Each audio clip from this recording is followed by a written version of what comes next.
নমস্কার বন্ধুরা, আমি আজ এসেছি আপনাদের সামনে একটি নতুন রেসিপি নিয়ে। মটন কালিয়া। গ্যাসে কড়াই বসিয়েলাম। প্রথমে কড়াইটা গরম হলে সর্ষের তেল ঢেলে দিলাম। একটা গোটা পেঁয়াজ বাটিতে কুচিয়ে নিয়েছি।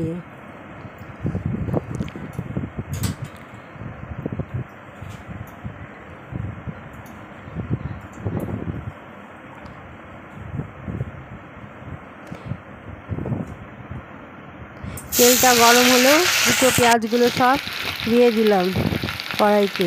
একটু নুন ছিটিয়ে ভালো করে ভাজতে থাকলাম। একটা পাত্রে পেঁয়াজ, আদা, রসুন বাটা, লঙ্কা বাটা, টমেটো বাটা, ধনে বাটা, মৌরি বাটা,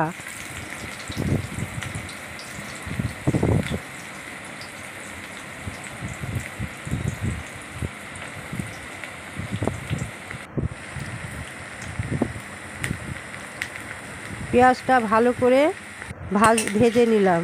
দিয়ে লাল লাল হলে তুলে ফেললাম।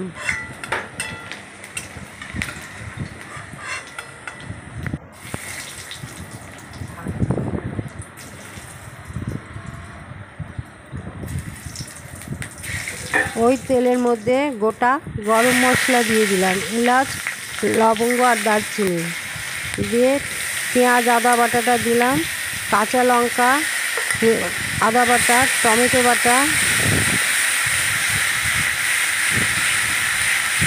রসুন বাটা দিলাম। এবার মৌরি বাটা, ধনে বাটা দিয়ে ভালো করে কষতে থাকলাম। একটা গোটা শুকনো লঙ্কাও দিয়েছি ফোড়নে।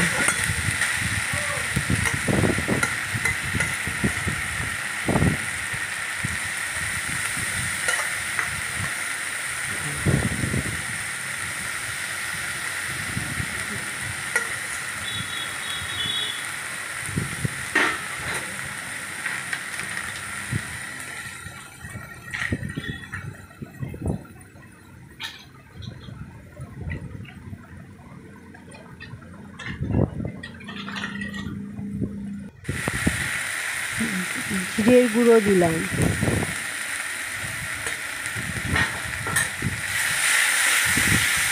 দিয়ে ভালো করে মশলাটাকে কষতে থাকলাম।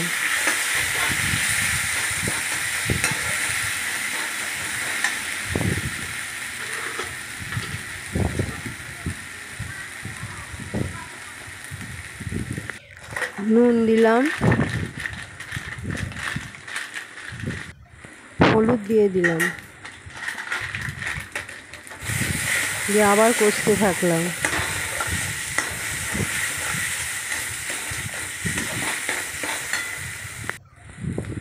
লঙ্কার গুঁড়ো দিয়ে দিলাম, একটু চিনি দিয়ে দিলাম সামান্য।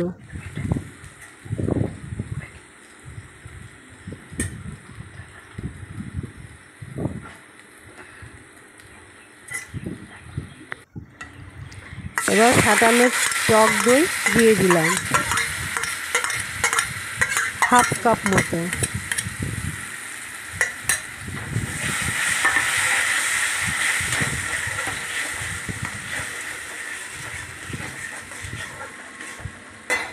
দিয়ে মশলাটাকে ভালো করে কষিয়ে নিলাম।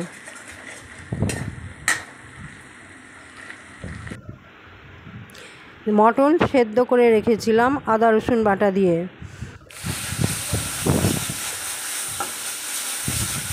মশলা ভালো করে কষা হয়ে গেলে সেদ্ধ মটনটা দিয়ে দিলাম, সেদ্ধ আলুও দিয়ে দিলাম।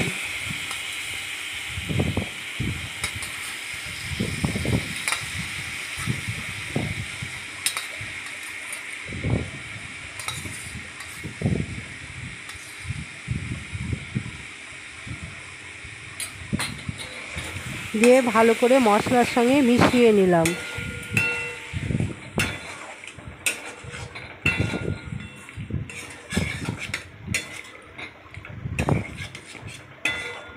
ভালো করে কষে নিলাম মশলাটার সঙ্গে, মটনটা দিয়ে, আলুটা দিয়ে। এবার মটনের স্টকটা ছিল সেটা ঢেলে দিলাম, দিয়ে ভালো করে মিশিয়ে নিলাম।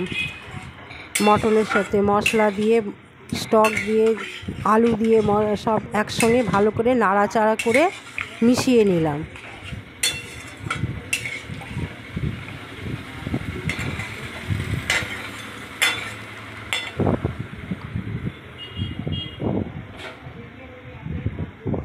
এবার ঢাকা দিয়ে দিলাম, খানিক বাদে নামিয়ে ফেললাম, কারণ এটা সিদ্ধ করা ছিল, মটনটা সিদ্ধ করা ছিল, সেই জন্য বেশিক্ষণ ফুটতে লাগবে না, সেদ্ধ হতে লাগবে না, এটা সেদ্ধ করাই আছে। ভালো করে নাড়াচাড়া করতে থাকলাম।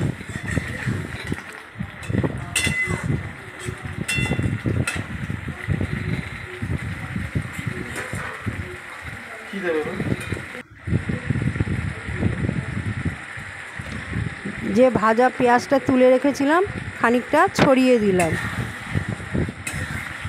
মটনের উপর।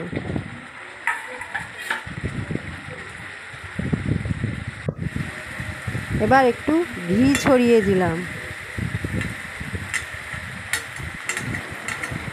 আমার এই রেসিপিটি যদি আপনাদের ভালো লাগে তাহলে আমাকে লাইক এবং সাবস্ক্রাইব করবেন।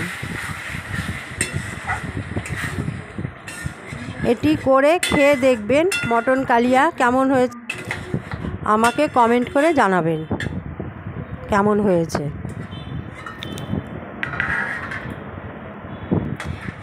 এবার নামিয়ে ফেললাম।